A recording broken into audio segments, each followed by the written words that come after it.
Alright, this is the next installment of the Keaton Dock saga for my friends and family.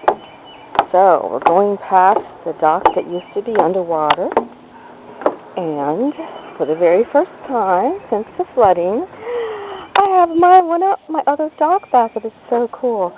So we're going to walk down there, and it's still here.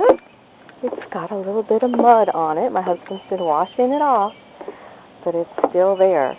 So I'm very, very pleased. And just to show you how high the river came up, it went all the way up these stairs, up,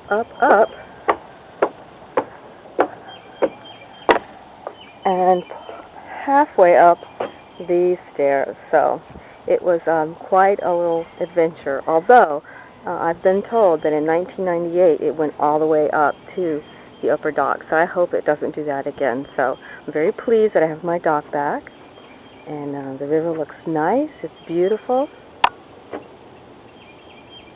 Just want to jump on a boat and go play,